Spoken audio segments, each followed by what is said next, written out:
लेकिन दोस्तों इन झड़पी मौजूद अगर मैं कुछ आमदनी लें, जब पाकिस्तानियों के लिए दो बड़ी ही अहम खुशखबरियां सामने आई हैं और इन खुशखबरियों के नतीजे में मुझे ऐसे लगता है कि दिन बहुत जल्दी बदलने वाले हैं, क्योंकि इन दोनों खुशखबरियों का ताल्लुक बराह रास्त पाकिस्तान के साथ है। और पाकिस्तान की तरक्की और खुशहाली का मतलब यह है मेरी और आपकी तरक्की और खुशहाली। पाकिस्तान ने हालिया दिनों में खलाई शोबे के मैदान में न सिर्फ बहुत ज़्यादा पेशरफ्त की है, बल्कि एक तवील वक्फे के बाद पाकिस्तान ने अपना पहला अर्थ ऑब्जर्वेटरी सैटेलाइट खला में छोड़ा था और उसके ज़रिए पाकिस्तान ने हाई रेजोल्यूशन इमेजेस भी हासिल किए थे। और उस सैटेलाइट की मदद से ही पाकिस्तान ने ये जो 9 और 10 मई और 6 और 7 मई को भारत की तरफ से हल्ला बोलने की कोशिश की गई थी, जिसको बाद में भारतीय हुकूमत ने चीन का कारनामा सर अंजाम कर दिया था, वो इनफैक्ट कारनामा किसी और की तरफ से नहीं बल्कि पाकिस्तान के EO-1 सैटेलाइट की तरफ से ही सामने आया था। अब दूसरी डेवलपमेंट का ऐलान स्पार्को की तरफ से सामने आया है और स्पार्को ने पाकिस्तान का पहला जिसे हम कह सकते हैं अर्थ सेंसिंग सैटेलाइट उसको लॉन्च करने का ऐलान कर दिया है। PRSS-1 सैटेलाइट जो है वो 31 जुलाई को चीन के ये जो खलाई सैटेलाइट सेंटर है जिचांग सेंटर वहाँ से लॉन्च किया जाएगा। और इस सैयारे की खुसूसियत ये है कि इसके लॉन्च होने के बाद पहाड़ों पर छुपे हुए दहशतगर्दों के ऊपर बिजलियां गिरेंगी, क्योंकि इस सैयारे का खास मकसद बलूचिस्तान है और बलूचिस्तान को ही मद्देनजर रखकर और वहां पर फितनल हिंदुस्तान की कारगुजारियों को मद्देनजर रखते हुए सी पैक के रूट को भी मलहूज खतर रखते हुए इस सैटेलाइट को लॉन्च किया गया है। तो इसका मतलब यह है कि सूरत हाल जरा बहुत ही तेज रफ्तारी के साथ पाकिस्तान के हक में बदलने जा रही है। और यह सब कुछ उस मौके पर हो रहा है जब पाकिस्तान खैबर पख्तूनख्वा और बलूचिस्तान दोनों जगह पर दहशतगर्दों के खिलाफ अपनी मुहिम को ना सिर्फ तेज कर रहा है बल्कि दहशतगर्दों को काफिर किरदार तक पहुंचाने के लिए बड़े ही जबरदस्त ऑपरेशन लॉन्च किए गए हैं। तो इस सैटेलाइट के मदार में आने के बाद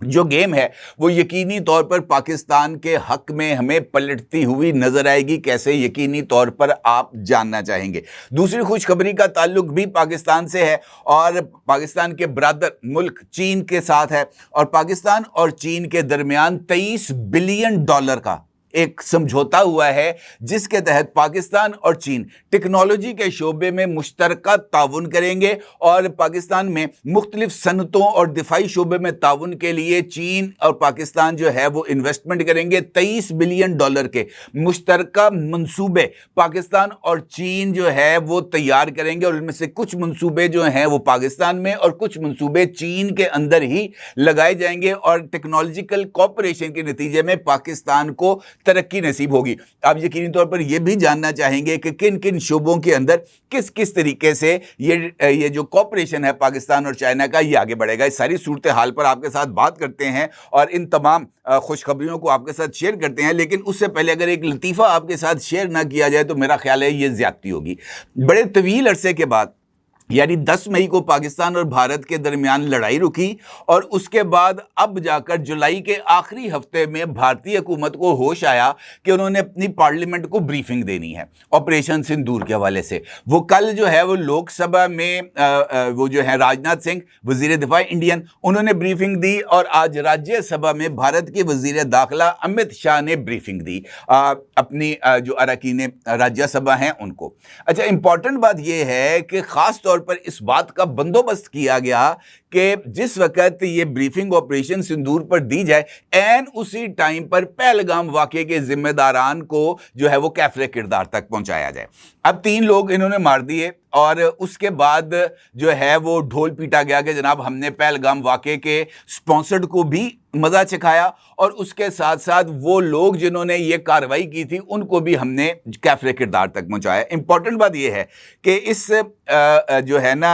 ये जो उन्होंने कारनामा बकौल उन्होंने सरंजाम दिया है ये भी खुद उनके गले पड़ गया। अब अमित शाह ने जो कि भारत के वजीर दाखिला हैं उन्होंने राज्यसभा में खिताब किया और उन्होंने बताया कि ये जो 3 लोग मारे गए हैं ये इनका ताल्लुक पाकिस्तान से है। उन्होंने इस बात का भी इंकशाफ किया कि उनके पास इनके पाकिस्तानी होने के सबूत मौजूद हैं और उन्होंने इस बात का भी इंकशाफ किया कि ये जो दहशतगर्द हमने मारे हैं इनके पास से पाकिस्तानी चॉकलेट्स के रैपर्स भी मिले। یہ بڑے بڑے امپورٹنٹ انکشافات ہیں جو پاکستان کے ساتھ ان کے لنکیجز کو ثابت کرتے ہیں۔ انہوں نے کہا اس کے ساتھ ساتھ کہ ان کو انٹیلیجنس موصول ہوئی تھی اور 27 مئی کو ان کو یہ انٹیلیجنس موصول ہوئی اور 22 جولائی تک انہوں نے اس کی تصدیق کے لیے کام کیا اور پھر 28 جولائی کو اس آپریشن کے تحت یہ جو تینوں لوگ ہیں مارے گئے۔ ان کا یہ کہنا تھا کہ یہ جو 3 لوگ ہیں ان میں سے 2 ایسے افراد ہیں جو کہ پاکستانی ہیں۔ ان سے پوچھا گیا اسی اجلاس کے اندر کہ جناب آپ کو کیسے پتا چلا کہ یہ پاکستانی ہے؟ تو انہوں نے کہا کہ ان کے ووٹر آئی ڈی ہمارے پاس ہیں۔ اچھا، ان میں سے ایک بندے کا نام انہوں نے سلیمان بتایا، دوسرے بندے کا نام انہوں نے حمزہ بتایا۔ انہوں نے کہا جناب یہ 2 لوگ ہیں جن کا تعلق پاکستان سے ہے اور ان کے ووٹر آئی ڈیز ہمیں مل گئے۔ اب میں پاکستان میں رہتا ہوں، آپ لوگ بھی پاکستانی ہیں، تو ہم کو سب کو معلوم ہے کہ پاکستان کے اندر ووٹر آئی ڈیز کارڈ نام کی کوئی چیز نہیں پائی جاتی۔ کسی پاکستانی کے پاس ووٹر آئی ڈی نہیں ہوتا کہ جو وہ اپنا ووٹر آئی ڈی دکھائے گا اور پریزائڈنگ آفیسر اس ووٹر آئی ڈی کو دیکھ کر جناب آپ کو ووٹ دلوائے گا۔ نہ ہی پاکستان والیوں کے پاس نہ کوئی شناختی کارڈ وہ جو ہے راشن کارڈ ہوتے ہیں، نہ ہی اس طرح کی اور کوئی چیز ہوتی ہے۔ پاکستان کے پاس صرف شناختی کارڈ ہوتا ہے جس کو ہم CNIC کہتے ہیں، اسی کی بیس کے اوپر جناب ہم ووٹ ڈالتے ہیں، ہمارے لیے ووٹر آئی ڈی الگ نہیں ہوتا۔ پھر اگر آپ غور کریں، پاکستان کی اس وقت مجموعی آبادی ہے 25 کروڑ، جس میں سے ہمارے جو ووٹرز ہیں ان کی تعداد بنتی ہے تقریباً 11 ساڑھے 11 کروڑ۔ اچھا، یہ جو 11.5 کروڑ ہیں ان میں سلیمان اور حمزہ نام کے میرا خیال ہے لاکھوں نہیں تو کم از کم کروڑوں لوگ تو ڈیفینیٹلی موجود ہوں گے۔ اب اگر آپ الیکشن کمیشن آف پاکستان کی ویب سائٹ پہ جائیں اور ووٹر لسٹ کو کلک کریں اور وہاں پر حمزہ نام کو ٹائپ کر دیں تو وہ آپ کو سینکڑوں نہیں، ہزاروں نہیں، لاکھوں حمزہ آپ کے نا سکرین کے اوپر شو کر دے گا کہ جناب یہ حمزہ ہی ہمارے پاس موجود ہیں، یہ سلیمان ہمارے پاس موجود ہیں۔ اور یہ اتفاق بھی ہو سکتا ہے کہ ان کے آگے پیچھے جو سابقے علاقے ہیں وہ بھی آپ کو سیم مل جائیں، کیونکہ پاکستان کے اندر اس طرح کے نام بے شمار ہیں۔ جیسے محمد شبیر نام ہے جی، محمد شبیر، آپ محمد شبیر کو کلک کریں گے آپ کے سامنے محمد شبیر نام کے لائن لگ جائے گی۔ اب اس بنیاد پر کہ نام حمزہ ہے اور ووٹر لسٹ کے اندر نام موجود ہے، آپ کہہ دیں گے جناب یہ جو دہشت گرد ہم نے مارا ہے یہ پاکستانی ہے۔ اس سے بڑھ کر امکانہ بیان یا امکانہ انکشاف کوئی اور نہیں ہو سکتا جو بھارت کے امت شاہ نے کر دیا ہے۔ یہ وہ لوگ ہیں جو خود اپنی ہی کریڈیبلٹی کے اوپر بہت زیادہ سوال اٹھا رہے ہیں۔ پھر آپ اندازہ لگائیں کہ 22 اپریل کو پہلگام کا واقعہ ہوا، 22 اپریل سے لے کر 27 جولائی تک یہ جو ٹائم ہے یہ تقریباً 3 مہینے کا آلموسٹ ٹائم بن جاتا ہے۔ اس عرصے کے دوران یہ جو لوگ انہوں نے مارے ہیں پاکستانی قرار دے کر یا دہشت گرد قرار دے کر، یہ اپنے تھیلوں کے اندر پاکستان کی چاکلیٹس لے کر گھوم رہے تھے پورے مقبوضہ کشمیر کے اندر۔ یعنی ان کو 3 مہینے میں پاکستانی چاکلیٹس کھانے کے علاوہ کوئی اور کام نہیں ملا، اور اس کے بعد چاکلیٹس کھانے کے بعد یہ ریپرز بھی اپنے پاس سنبھال کر رکھتے تھے تاکہ پاکستانی میڈ چاکلیٹس جو ہیں وہ وہاں پر شو کرائی جا سکیں۔ اب میں اور آپ بھی پاکستان میں رہتے ہیں، ہمیں معلوم ہے کہ پاکستان کے پاس کوئی اپنا چاکلیٹ بنانے والا برانڈ بھی نہیں ہے۔ ہم چاکلیٹ مینوفیکچر ضرور کرتے ہیں لیکن وہ انٹرنیشنل برانڈز کو ہم یہاں پر کیڈبری ہے انٹرنیشنل برانڈ ہے، ہم پاکستان کے اندر آ کے اس کو مینوفیکچر کرتے ہیں یا یہاں پر ہم نے ان کے پلانٹ لگائے ہوئے ہیں۔ اسی طرح سے میکڈونلڈ ہے، مثال دے رہا ہوں آپ کو، میکڈونلڈ ایک امریکن برانڈ ہے جس کی پوری دنیا کے اندر برانچیں موجود ہیں۔ تو اس کا مطلب یہ ہے کہ اگر پاکستان کے اندر کسی کارروائی کے دوران میکڈونلڈ کا ڈبہ مل جائے تو ہم یہ کہیں کہ جناب یہ امریکی مداخلت ہو گئی ہے پاکستان میں۔ تو اس طرح کی بہت ساری چیزیں ہیں جو چلتی رہتی ہیں۔ اب اگر ہم یہ کہہ دیں،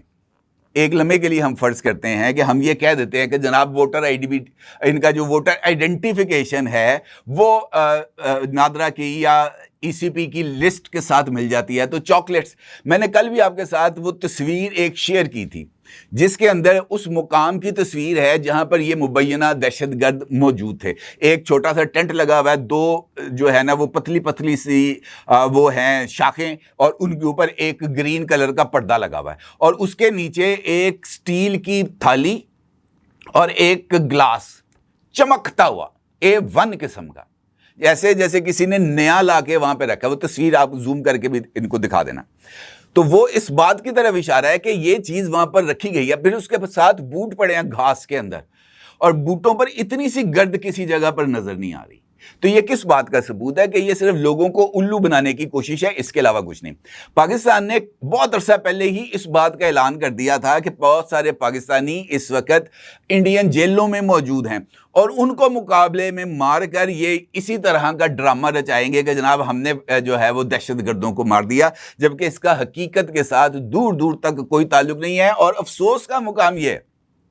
कि भारतीय वजीर आजम अमित शाह के इस अहमकाना बयान के ऊपर, इस अहमकाना इंकशाफात के ऊपर तालियां बजा रहे बड़े जोरों शोर से, ट्वीट कर रहे हैं कि जनाब क्या शानदार तकरीर की है आपने तो जिस तरीके से मौक़िफ़ बयान किया है इसके ऊपर तो आपको जो है वो शाबाश मिलनी चाहिए, यकीनी तौर पर शाबाश मिलनी चाहिए। ये वोटर ID जो उन्होंने कार्ड आइडेंटिफाई किया है ना, इसके ऊपर तो यकीनी तौर पर उनको मुबारकबाद मिलनी चाहिए। खैर, बात करते हैं अपने असल इशू पर। पाकिस्तान के अंदर इस वक्त सबसे इंपॉर्टेंट इशू है दहशतगर्दी का, और ये भी कोई ढकी छुपी बात नहीं है कि ये इंडियन स्पॉन्सर्ड दहशतगर्दी है। अब बहुत सारे दहशतगर्द ऐसे हैं जो तो एक तो वो सिविलियन रूप में मौजूद हैं और मुख्तलिफ तंजीमों के अंदर हिस्सा लापता अफराद के चक्कर के अंदर ना वो मौजूद हैं, और कुछ एक्टिव हैं जो कि हथियार लेकर पहाड़ों पर मौजूद हैं। अच्छा, अब पहाड़ों पर जो लोग मौजूद हैं, बलूचिस्तान पाकिस्तान के मजमूई रकबे का तकरीबन 41% बनता है। इसका मतलब ये है कि बलूचिस्तान का रकबा बहुत बड़ा है और हर एक इंच के ऊपर आप किसी को मॉनिटर नहीं कर सकते। एक जानिब तो चाइना ने हमें थर्मल टेक्नोलॉजी दी है जिसके ज़रिए हम थर्मली सेंस कर सकते हैं कि किस जगह पर कौन सी चीज़ मौजूद है, और उस टेक्नोलॉजी का हमने इस्तेमाल भी किया। अब जो डेवलपमेंट है स्पार्को की तरफ से जो सामने आई है, रिमोट सेंसिंग सेटेलाइट जो पाकिस्तान लॉन्च करने वाला है, वो इनफैक्ट इस सारी सूरत हाल में बहुत ज्यादा गेम चेंजर साबित हो सकता है। तर्जुमान स्पार्को का कहना है कि ये जो सैटेलाइट है वो पाकिस्तान ने तैयार कर लिया है। रिमोट सेंसिंग सैटेलाइट 31 जुलाई को चीन के ज़िचांग सेंटर से लॉन्च किया जाएगा, और ये EO-1 सैटेलाइट के बाद नया सैटेलाइट है जो कि पाकिस्तान के जो खलाई शोबा है उसको और ज़्यादा मजबूत बनाएगा। उनका ये भी कहना है कि स्पार्को ने विजन 2047 तैयार किया है जिसके तहत एक कौमी खलाई पॉलिसी तश्कील दी गई है, और इस कौमी खलाई पॉलिसी के तहत जो खला के में तरक्की के हवाले से पाकिस्तान का जो रोल है उसके अंदर इन्हांसमेंट की जाएगी। अब ये जो रिमोट सेंसिंग सैटेलाइट है ये कौन कौन से फ़राइज़ सर अंजाम देगा, ये पॉइंट्स बड़ी अहमियत के हामिल हैं। उनका ये कहना है स्पार्को का कि ये सैटेलाइट फसलों की निगरानी, ज़राअत की दुरुस्त मालूमात की मनसूबाबंदी में मदद देगा, सैलाब, ज़लज़ले और ज़मीनी खिसकाव की निगरानी करेगा, ग्लेशियर्स के पिघलाव, जंगलात की कटाई पर नज़र रखने में भी सैटेलाइट इंपॉर्टेंट रोल प्ले करेगा। उसके साथ ये क्या करेगा, और ये बात इंपॉर्टेंस की हामिल है, CPEC समेत तमाम कौमी तरक्याती मंसूबों की निगरानी में भी सैटेलाइट मुआवन साबित होगा, और इसके ज़रिए हाई रेजोल्यूशन इमेजेस पाकिस्तान को हासिल होंगी। अब इस वक्त जो बलूचिस्तान के हवाले से दहशतगर्दी है वो तमाम की तमाम CPEC रूट के इर्द गिर्द है, और ये जो मीर यार बलोच का ख़त मैंने आपके साथ शेयर किया था उसमें वाज़े तौर पर यह बात लिखी है कि बलूचिस्तान के पाकिस्तान के साथ जो भी सलूक होगा उसके बाद BLA ये जो CPEC रूट है ये इंडिया और इसराइल को तोहफे में पेश करेगा कि जनाब ये CPEC रूट चाइना ने बनाया था, हमने इस पर कब्जा कर लिया है, अब इस रूट के जरिए आप काम करें, और पाकिस्तान को ग्वादर पोर्ट से भी अलग कर दिया जाएगा। ये उन्होंने अपने खत में तहरीर किया। तो इसका मतलब ये है कि इस सैटेलाइट की मदद से CPEC रूट और CPEC रूट से मुत्तसिल जो तमाम पहाड़ी सिलसिले हैं उसके ऊपर नज़र रखी जाएगी, और इस सैटेलाइट से मिलने वाली हाई रेजोल्यूशन इमेजेस के ज़रिए, थर्मल सेंसिंग के ज़रिए इस बात को यकीनी बनाया जाएगा कि किस जगह पर, किस खो के अंदर, किस पहाड़ी की गार के अंदर कौन मौजूद है और वहाँ पर कौन सी एक्टिविटीज़ हो रही हैं। तो लिहाजा ये जो सैटेलाइट है इसके मदार में जाने के बाद ये जो दहशतगर्द हैं इनके ऊपर बिजलियाँ ही गिरनी है। दूसरा इंपॉर्टेंट एस्पेक्ट वो है टेक्नोलॉजी के शोबे में पाक चीन ताउन। अभी रिसेंटली फील्ड मार्शल ने भी दौरा किया चीन का, उससे पहले वज़ीर ख़ारजा भी गए चाइना, और अब अगस्त के अंदर वज़ीर आज़म शहबाज शरीफ भी चाइना का दौरा करने जा रहे हैं। SCO समिट के अंदर भी वो शिरकत करेंगे, और उसके साथ साथ वो चीनी president, Chinese prime minister, vice president, वज़ीर ख़ारजा और दीगर लोगों के साथ उनकी मुलाकातें भी हैं। इब्तदाई तौर पर $23 बिलियन हुजम का पाकिस्तान और चीन के साथ जो टेक्नोलॉजिकल शोबे के अंदर कोऑपरेशन है इसका फैसला किया गया है। इसके तहत پاکستان کی صنعتی ترقی کے لیے اور صنعتوں کو جدید خطوط پر استوار کرنے کے لیے جو ٹیکنالوجی ہے وہ چائنا پاکستان کو فراہم کرے گا، جس میں ٹیکسٹائل ہے، جس میں جننگ ہے، جس میں چمڑا ہے، لیدر ہے، اور اس کے ساتھ ساتھ دیگر بہت سارے شعبے ہیں جو کہ ٹیکنالوجی جہاں پر اب استعمال ہوگی۔ ایگریکلچر، وہاں پر بھی جدید ٹیکنالوجی کو استعمال کرنے کے حوالے سے چین پاکستان کے ساتھ تعاون کرے گا، اور یہاں پر اس حوالے سے ٹیکنالوجی کے تیاری کے لیے جو مشترکہ پروجیکٹس ہیں وہ BOT یعنی build operate and transfer basis کے اوپر تیار کیے جائیں گے۔ اس کے ساتھ ساتھ مختلف شعبوں میں دفاعی تعاون آلریڈی پاکستان کا چائنا کے ساتھ ہے، اور اس تعاون کے اندر بھی مزید اضافہ کیا جائے گا، اور پاکستان کے دفاع کو مضبوط بنانے کے لیے بھی مشترکہ پروجیکٹس چائنا کے ساتھ مل کر شروع کیے جا رہے ہیں، جن میں ہائپر سونک ٹیکنالوجی شامل ہے۔ اور اس وقت ہائپر سونک ٹیکنالوجی خاص طور پر میزائلز کے لیے وہ پاکستان کے لیے بڑی ہی امپورٹنٹ پیشکش ہے چائنا کی طرف سے، اور اس حوالے سے بھی ایک جوائنٹ جو ہے نا وہ پروجیکٹ لانچ کیا جا رہا ہے، جس کے اندر ہائپر سونک ٹیکنالوجی پاکستان اور چین مل کر سمال رینج کے اوپر کام کریں گے، کیونکہ یہ ٹیکنالوجی 100% ایک ملک دوسرے ملک کو ٹرانسفر نہیں کر سکتا، البتہ سمال یعنی محدود پیمانے کے اوپر مشترکہ پروگرام کرتے ہوئے یہی ایک طریقہ کار ہے دنیا کے اندر ٹیکنالوجی ادھر ادھر کرنے کے لیے کہ آپ مشترکہ پروجیکٹ شروع کر دیں۔ تو یہ اس حوالے سے یہ ٹیکنالوجی کی ٹرانسفر ہو رہی ہے پاکستان کے ساتھ، اور اس کے ساتھ ساتھ اور بھی کئی چیزیں ہیں جو پاکستان کے ساتھ چل رہی ہیں، اور اس میں ہمارے لیے HQ-19 جو کہ American third missile defence system سے بھی اوپر کا نظام ہے، وہ پاکستان کو مل جائے گا آنے والے دنوں میں۔ اور اس کے بارے میں یہ کہا جا رہا ہے کہ یہ جو HQ-19 ہے یہ پاکستان کو 2026 میں اس کو ملنا شروع ہوگا۔ اس کے ساتھ ساتھ یہ جو J-35 5th جنریشن طیارے ہیں، اس کا پہلا بیچ پاکستان کو اگست میں ملے گا، اور اس کے بعد جو نیکسٹ بیچ ہے وہ مل جائے گا پاکستان کو 2026 میں۔ یہاں پر ایک اور خبر بھی ہے، آپ کو یاد ہے کہ پاکستان اور جمہوری ترکیہ نے مل کر ایک 5th جنریشن طیارہ اور بھی تیار کیا جس کا نام ہے کان۔ اب اس کان طیارے کی جو ٹیسٹنگ ہے ہر ایک چیز ہو گئی ہے مکمل، اور اب پاکستان اور ترکی مل کر اس کی پروڈکشن شروع کرنے جا رہے ہیں۔ ریسنٹلی 48 طیاروں کے لیے انڈونیشیا کا جو ہے وہ ایگریمنٹ ہو گیا ہے ترکیہ کے ساتھ، اور کئی اور ممالک بھی جو ہے وہ کوشش کر رہے ہیں کہ ان کو بھی یہ والے کان طیارے مل جائیں۔ پاکستان کو پہلے 5th جنریشن کان طیارے جو ہیں 40 وہ ان کو پاکستان کو مل جائیں گے 2030 میں، یعنی 2030 میں یہ جو نئے 5th جنریشن کان طیارے ہیں یہ بھی پاکستان کے سسٹم میں آ جائیں گے۔ 2025 کے اندر ابتدائی طور پر J-35 بھی پاکستان کو مل جائیں گے، اور اس کا مطلب یہ ہے کہ پاکستان کی جو ایئر سپریورٹی ہے وہ نہ صرف موجود رہے گی، قائم رہے گی، بلکہ پاکستان اس میں اور زیادہ آگے بڑھے گا۔ میرے نزدیک اس خبر کی اہمیت اس وجہ سے بھی ہے، خاص طور پر سیٹلائٹ کے، کہ اس سیٹلائٹ کی مدد سے ہم بہت سارے اور کارہائے نمایاں بھی سر انجام دے سکتے ہیں، جس میں سیکیورٹی، ٹرانسپورٹیشن، اور اس کے ساتھ ساتھ یہ جو ہمارے ٹریڈ روٹس ہیں اس کو بھی سیکیور کیا جا سکتا ہے۔ اس خبر کا تیسرا اور امپورٹنٹ پہلو یہ ہے کہ پاکستان کی طرف سے ایک تیسرا سیارہ یعنی سیٹلائٹ جو ہے اس کو بھی تیار کیا جا رہا ہے، اور یہ بھی انشاءاللہ اس سال دسمبر تک مدار میں چلا جائے گا۔ اور یہ جو